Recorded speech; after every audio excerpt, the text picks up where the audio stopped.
So welcome and hello everyone for this small video. So the purpose of the of the meeting and the video is to share with you the changelog of the latest stable release of Cerberus, which is the 4.18. So basically, we'll go through every latest changes that has been introduced into that release, and when possible, make small video and presentation of an explanation of each of the feature progressively. So just a small presentation. So myself, I'm Benoît Dumont, one of the co-founders of Cerberus Testing. So Benoît is with me, Benoît Sibel, also from Cerberus Testing. And maybe some of you also know Antoine Krask, also participating to the community of the open source tool. Just a small reminder, so Cerberus Testing is an open source test automation platform. Means that it tests various technology and it automates all your use case, mainly end-to-end testing based on GUI, web application, Android apps, or even API calls. So we are hosted on GitHub with quite a few contributors, around 40, 5 very active, and most of the other contributors more on providing feedbacks and so on. I'll just go through these slides. Just also a small reminding that we have a YouTube channel where we publish quite a few video content, and this one will be part of that channel to describe the changes. So the meeting will be split into 3 or 4 parts. So we will go through the new feature first, then we'll go through quickly the bug fixes, and just a small warning when applying that new version of Cerberus. At the end, I haven't put it into the summary, but we will also go through the current roadmap to share with the community what is currently being under development inside the tool. So we'll start with new features and improvements. Put it a bit bigger. So the list of features is quite large, so we'll go through a bit more of detail. So the first one that we have introduced, it's a very small improvement, but it allows to better understand and view the logging messages. So you know that inside the Cerberus, under the administration log viewer menu, you have access to a full set of events. So it's an audit trace of everything that happens inside the tool. So we have introduced on that version an error level that allows to highlight all the errors that has been generated on the platform. So that speed ups the detection of any error that could be logged by the tool and reported by the tool. Second improvement is, and that's part of GUI changes that we will progressively do.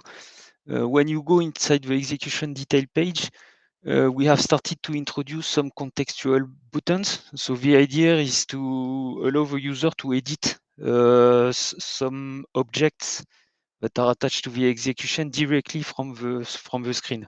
We have started here with a robot, meaning that on the execution, you have a trace of which robot has been used as part of its execution. And if you want to change it before performing a new submission of the execution, you can now click on that edit button. It will open the model where you can change any information on the robot, so change the size screens or whatever. And if you save it and resubmit the execution, it will apply the new configuration of that robot to the next execution. So that allows to much quicker navigation. So you are no longer needs to go back to to the dedicated robot page to edit it and then go back to that execution page in order to reload it. We've done it for the robot, so the version that will come after the 18 will allow to do the same operation at that level, so on the application, on invariants, also to speed up the edition and the administration of the external object.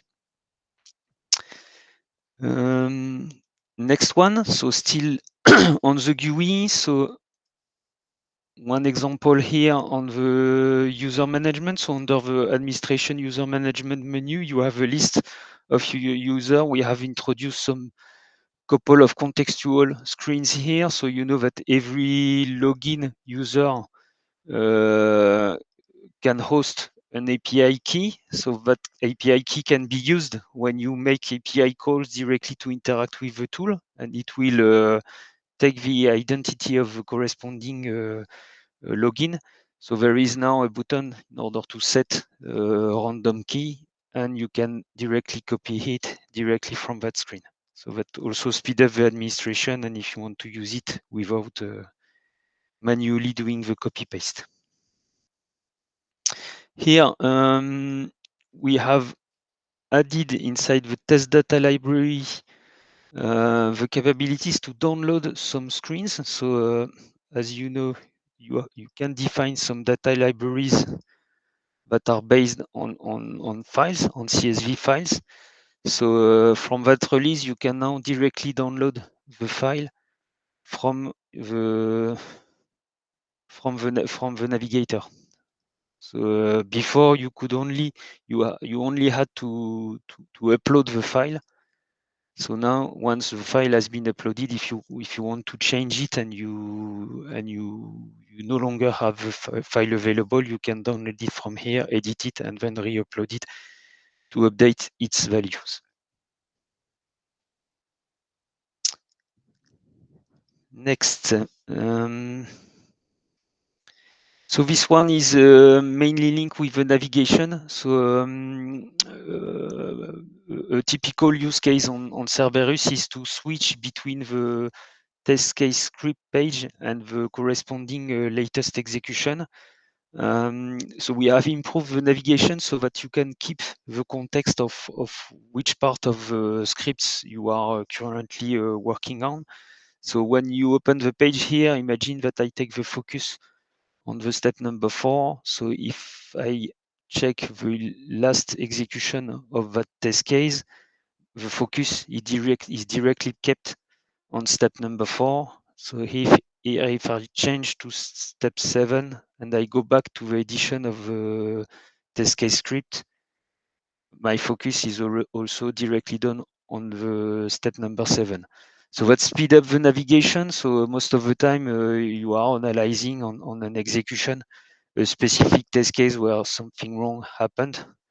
So that saves a lot of time because when you edit it, you go straight to the corresponding step and you can modify it directly from here. So it's a purely ergonomic and navigation improvement to reduce the number of clicks and speed up the maintenance of your test cases. On next one, we have made the screenshots report a bit bigger. So here the size of the screenshot directly on the execution page hasn't changed, but when you click on it, that screenshot here was quite smaller. So most of the time we had to reopen it in full screen in order to see it properly. So we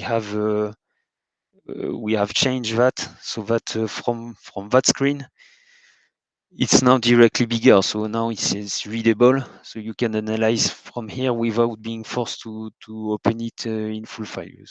Of course, you can still open it full file, but that also reduce the number of clicks, allowing to see directly the correct screenshot. So next one is is also based on the orders of the screenshot. So in the past, it used to be, I'll take previous example, that was a good example. In the past, when we were putting here the screenshot, it could be on a very random order. So now every files and screenshots and page source and whatever we present here as additional content, it will be recorded, sorted by its creation. So here that means that this screenshot after has been produced before this one, which has been produced before the page source. Again, it makes things a bit more ergonomics. So it gives you a clear vision of when the trace has been placed and on which order it has been produced. What we have done, and that has been done a bit everywhere inside the application, there are a lot of screens and objects where we display some dates. So this is a typical example, which is the latest date when the object has been created and the latest modification date. So we have refactor a bit all the date fields so that it fits the local format of your navigator. So it makes the dates a lot more readable. So in my case, it's configured in French. So it's the 4th of September 2020 with the correct time format. It makes things a lot easier to read. So this is just an example. We've gone through all the screens to make it consistent and a lot easier to read.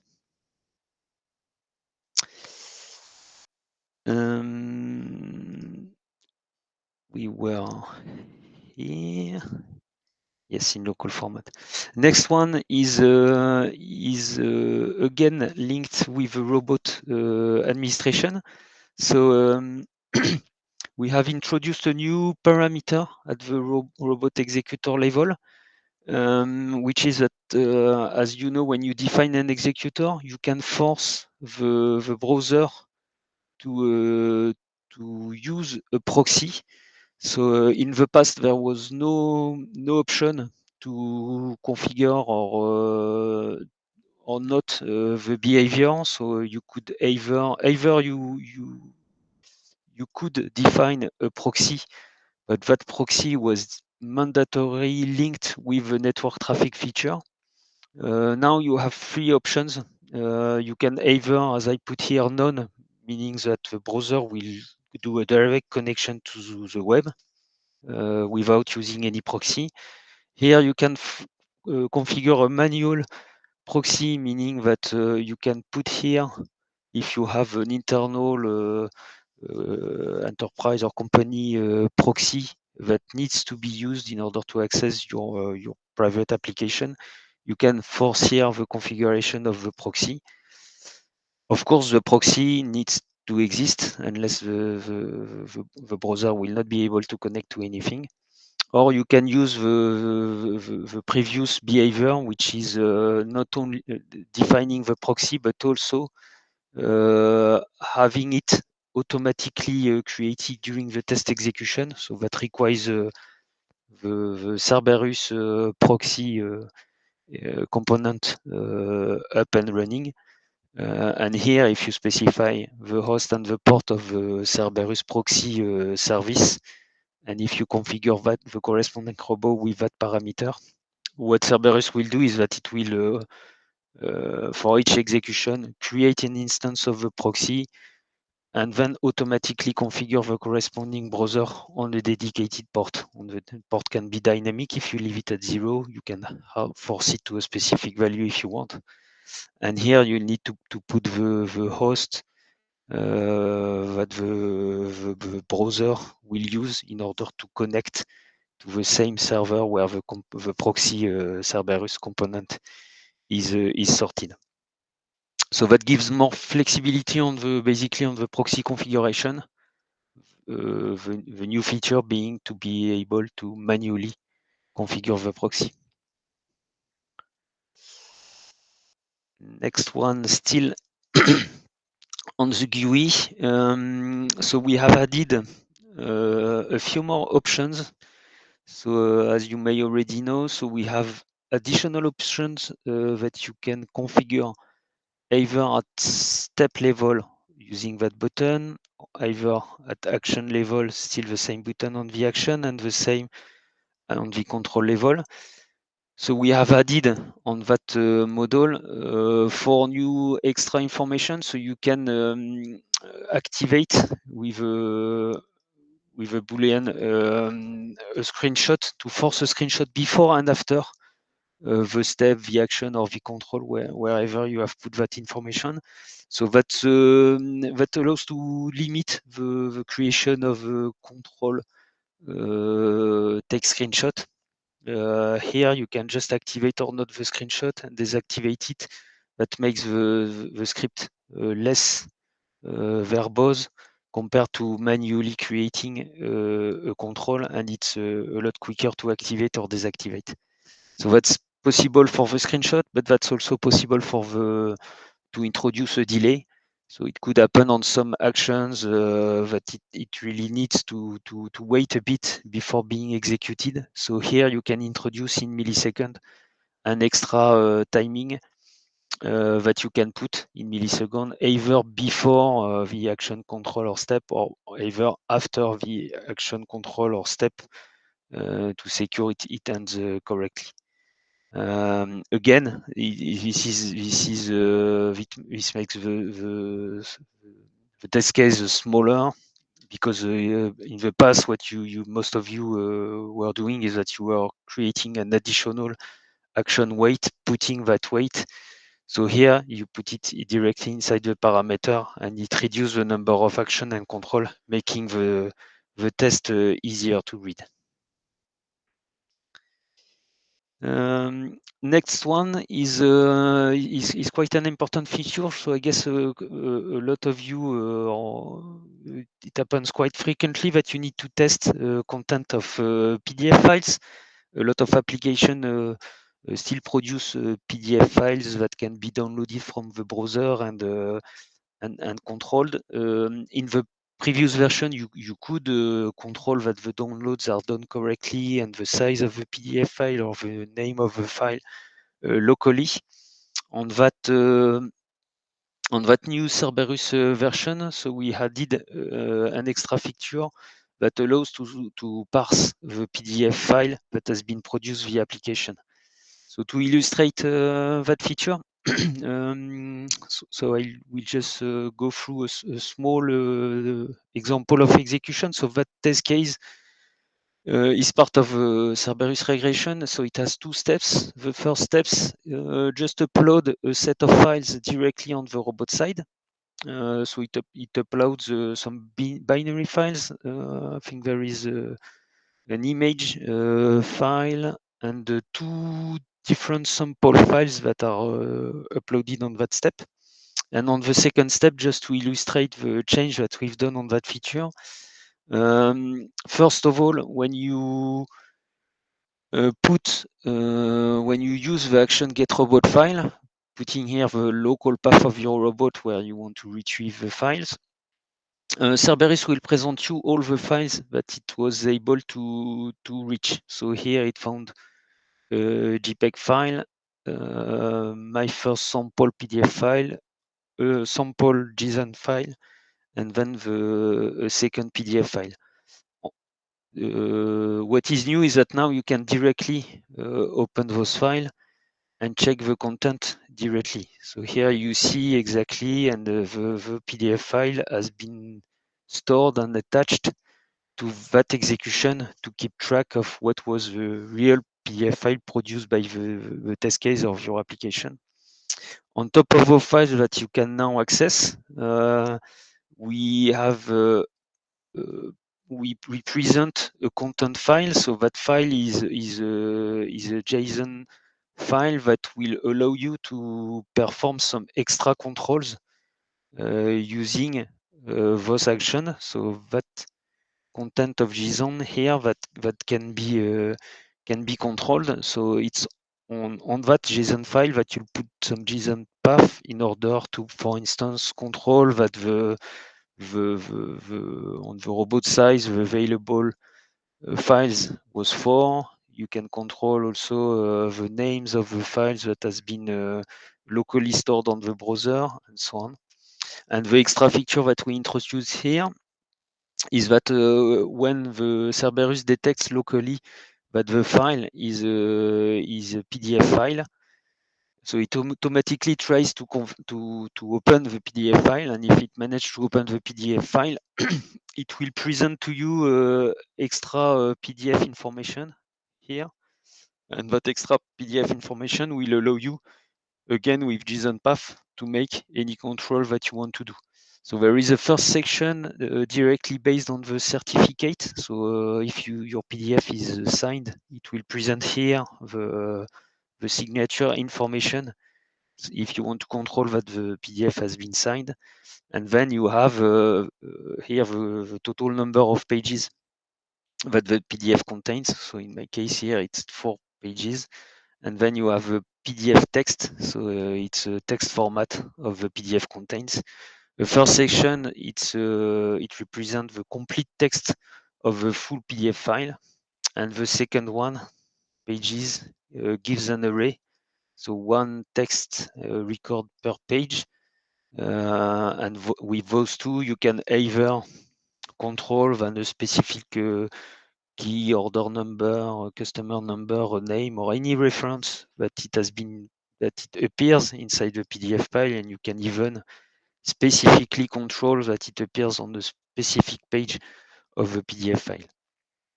So that's quite an interesting improvement in order to not only secure that the PDF has been produced as a file, but it is a proper PDF that can be opened by a PDF client, and the content is as you expect within your test case.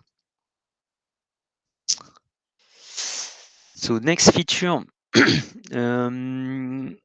is introducing some offset on the scroll to action. So the scroll to action has been made a bit more robust. So it used to be sometimes a bit buggy on some specific cases. So we have redesigned a bit its implementation to make it more robust, and we also have introduced the possibility to put an offset when you scroll. So here the web, for instance, that it has been designed. So when I scroll to that element on the page, but here I can introduce with a format that is horizontal, vertical, an offset when it reached that element. So imagine that I want to move an extra 10 pixel below my element.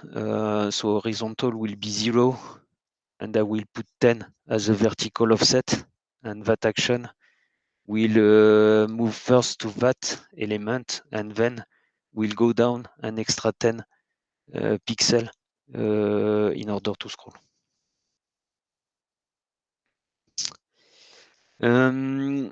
On the API definition, so under application and service library, you have the list of your library. We have introduced the more capabilities in order to specify the body type. So it used to be systematically in a raw format. So now you can either specify that the API call has no body, none as a body, so nobody will be sent. Either it's a raw body that needs to be defined here on the service request, or either it's in the form of a data. So it's a key value that needs to be specified on the request detail, and that form data, either it's a form data not encoded, or either it's a form data that has sent as the URL in an encoded way.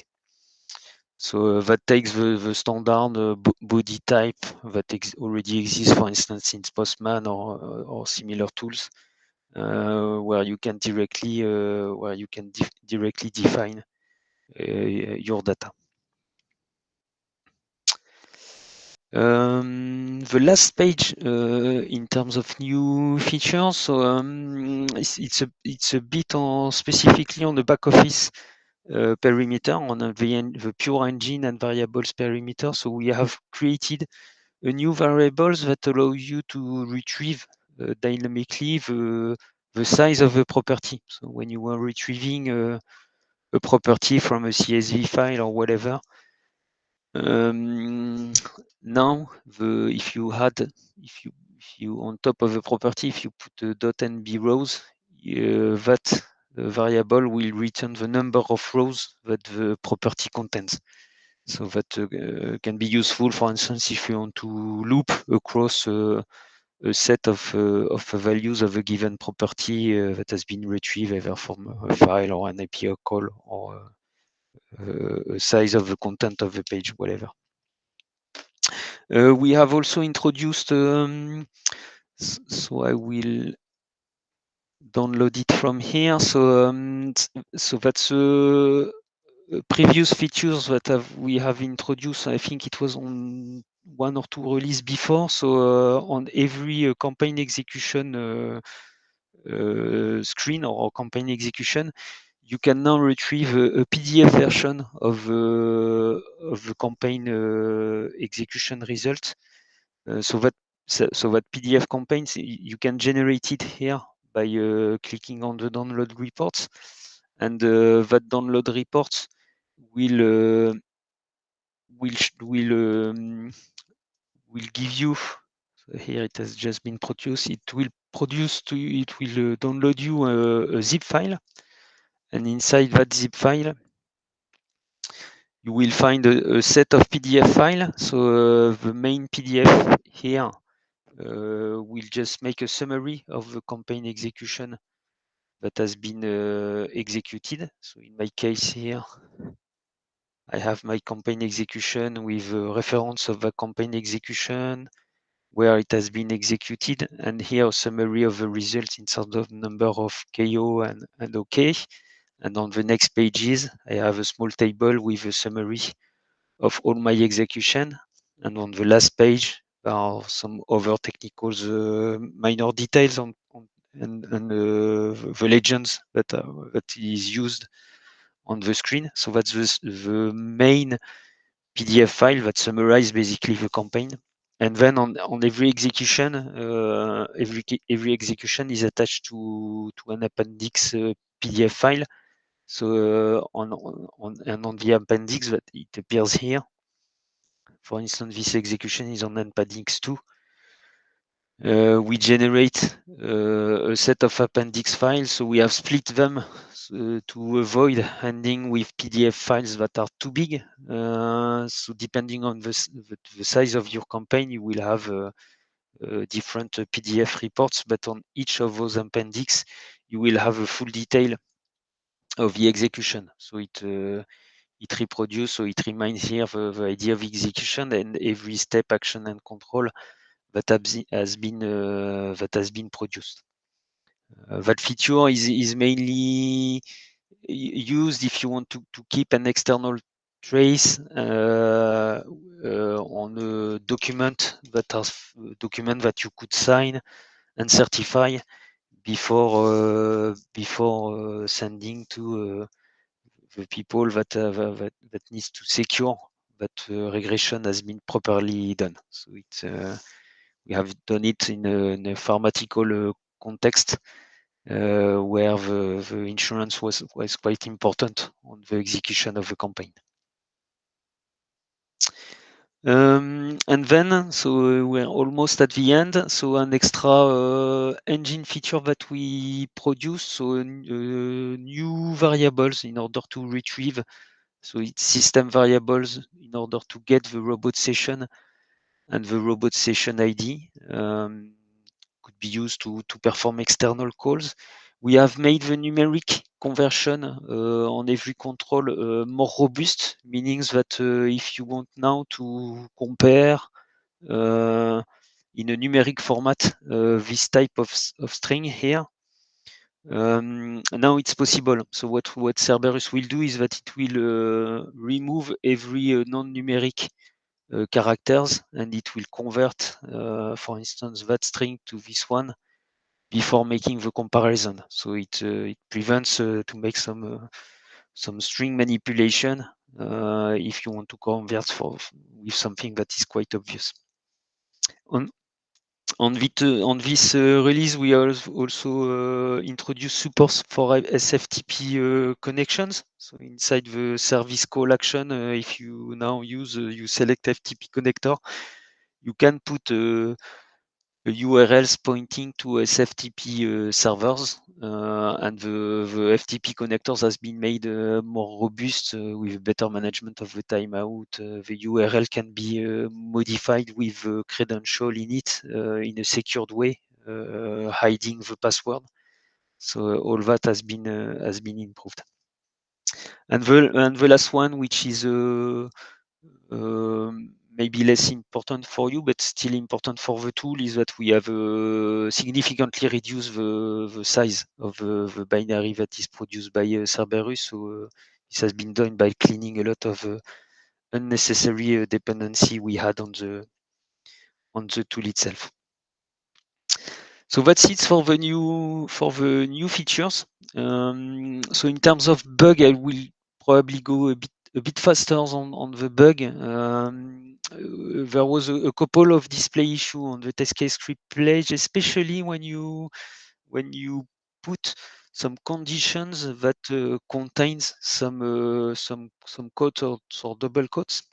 So this has been cleaned. We have also introduced, so on the home page of Cerberus, what we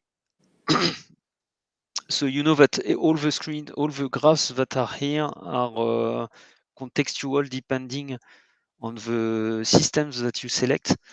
We have made that context also apply to all the figures that appears on top. It was not the case before. So now if you select here, the figures that I see here correspond to the number of systems. It was not the case before. So all the page is really contextual to the system, including that top layer that was not before.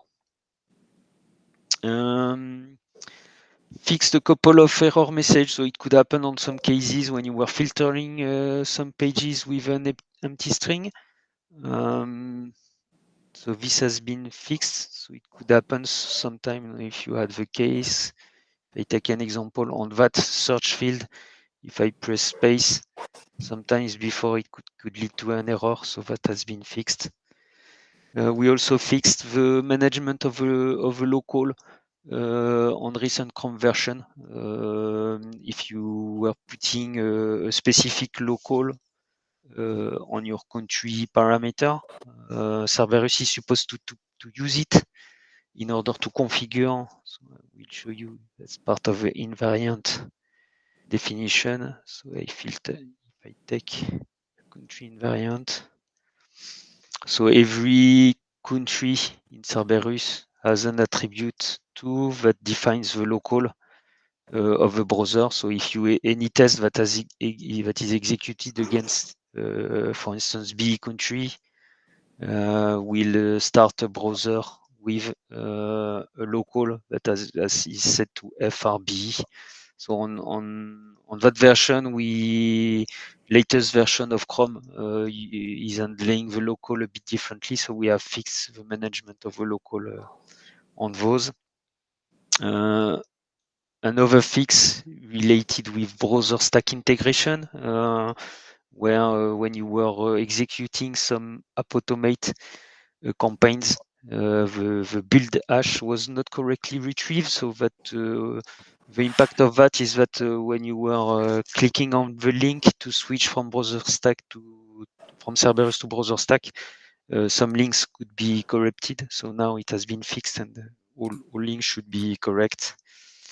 And the latest bug that we have done was related the scroll to action, which has been made, as I mentioned a few minutes before, it has been made more robust. So we added a temporization anytime there is an offset to make sure that the browser has the time to make the first scroll and then the second offset scroll in an accurate way. So that's it for the bug. The last section is a deprecated area. So just a small warning for those of you that were using some public APIs. There was two public APIs that were called get test cases v0 and v002. Those two services has been removed and are deprecated. So it's supposed to be replaced by the new public API format, that is API public test cases, and then the reference with a folder and ID of your endpoint. So it's just, in case you're using it, it's just a matter of changing the endpoint and maybe redo a bit the mapping. I think we've done for the changes of the 4.18 release on top, and we've done it at the same timing of the release. So I just wanted to mention that we have refactored a bit the GitHub project structure. So we have renamed a bit all the project to make it more easier to understand from an external source. So the two main core projects, the main core project is Cerberus Core now. It has been renamed. It used to be Cerberus Source or something like that. So now it's more obvious that this one is the core tool that contains the GUI and the engine. This is still a beta version in an Angular version of the front, so it's not ready yet. It's more a test or a POC of a Cerberus version in Angular, but it's considered as being a core. We have regrouped everything that is Cerberus Robot, which is the extension of the robot to enhance the standard Selenium features. So first one, robot extension adds the image recognition, the file manipulation, so the capability for Cerberus to retrieve local files from the robot and preparing the files for potential upload and downloads.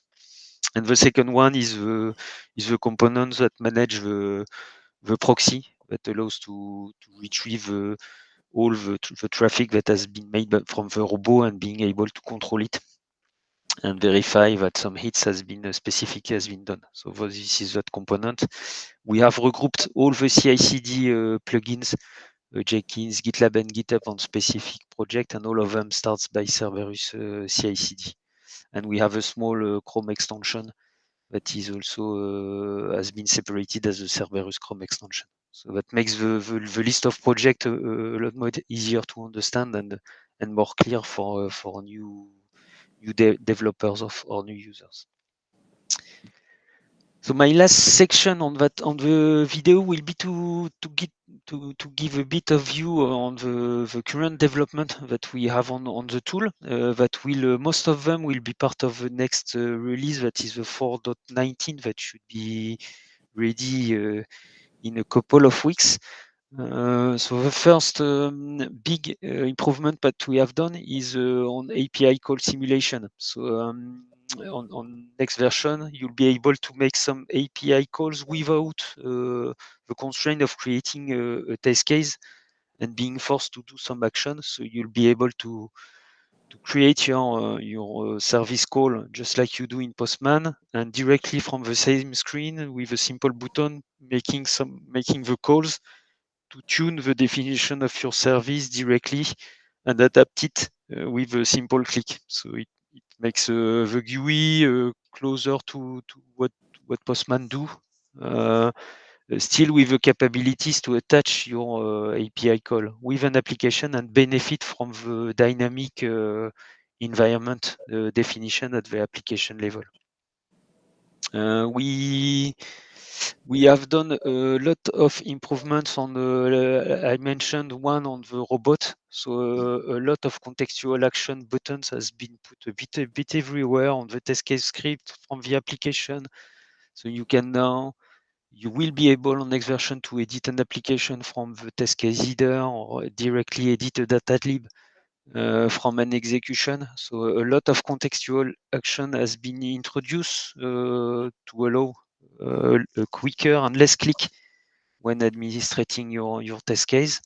We have improved the auto-completion. Some auto-completion was not very accurate, or the context was not very good. So On next version, the auto completion will be more specific to make.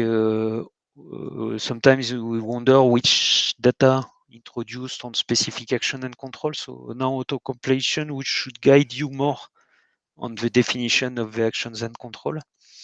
The navigation on the campaign execution history has been made a lot easier also on next version. What I call execution history is the reporting graph that give you the last execution with graphs on the timing, on the result code, and so on. Today you need to go a bit into the menu to access it. So again, we have introduced direct buttons from the campaign execution to access to the history of the same execution, and from the test case execution to access to the history of the given test case execution. All that will be illustrated in the next video, but that's what we have worked on it. We have worked also on the file library management from the data lib. So today on Cerberus, you need to convert your file to base64 to be able to upload it. So that's a bit of a constraint. So next version will allow you to take the file you want, upload it, drag and drop directly inside the data lib on Cerberus, and then from the test case, you just need to specify my data lib.base64. No need to make the conversion manually on your hand. You just need to upload the file and specify that you want the 64 version of the file when uploading to the robot. We also will also on next version add the dependency a delay on the dependency. So today inside the campaign you can secure that execution between two test cases are done on a specific order. So introducing dependency between test cases inside the same campaign. We will introduce on next version the capability to put a delay between those two executions. So inside the campaign, then you will be able to perform a first execution, specify that it needs 60 minutes between that execution and the next one. And Cerberus will wait the 60 minutes before releasing the second test cases between the two. So that's specifically needed if you have, for instance, test cases that insert the data on a given application and some batch scripts that execute during the night or on a specific frequency, and you want to control the result after the execution of that batch, but after a given timing. I will finish with the features that are almost ready and that will be for that will be in 4.19 almost for sure. There will be an impact analysis search screen on next version, meaning that imagine that you have specified an XPath on many test cases and you want to refactor. So if you want a precise view on which control, step, action, where you have put your XPath, there will be a screen where you put the reference or anything you want to search. And with a spell button, you will have a list of everywhere that reference has been introduced into a test case. So that allows to make refactoring and optimizing of your test cases. And something that may not be inside the next release, we will depend, but we are working on a server-to-server ticket integration. So today there is you can make links between your test cases and external bugs on any tool that support standard redirection, any web tools that are doing ticketing. So now we're working on something that will automatize the ticket creation from the execution of the campaign by performing the ticket creation directly server to server. So we have a beta version working for Jira, meaning that tomorrow it could open to use case where you execute a campaign, and after the execution of the campaign, all Jira tickets bug could be automatically created inside the tool without performing any action on the tool. And then the last two developments that we still have under dev is the migration to Selenium 4 and Appium 2. There is currently a working version, but it requires a lot of additional tests to make sure that it works fine. So that's for Selenium 4 and Appium 2. And we're also working with one of our customer client, the more enhanced campaign execution screen analysis to be able to better analyze the efficiency of a campaign and to be able to clean them more easily per country, per environment. So that's additional reporting screen to have a campaign execution. So that's it for that small video. There was quite a lot of things on that 4.18. The 4.19 will be even bigger with big feature, maybe a bit less small improvement and layouts, but quite heavy feature, just like API simulation and impact analysis. So probably next video will be a bit longer. So we managed to do this one quite on timing. So I'm quite happy. And so I thank you. Don't hesitate to download the tool. Again, it's free. If you don't want to administer it, you can ask for a SaaS mode so that we take care of it for you. And I hope the video you liked it and that it's valuable and it's understandable for the list of new features. Thank you, everyone. Bye-bye.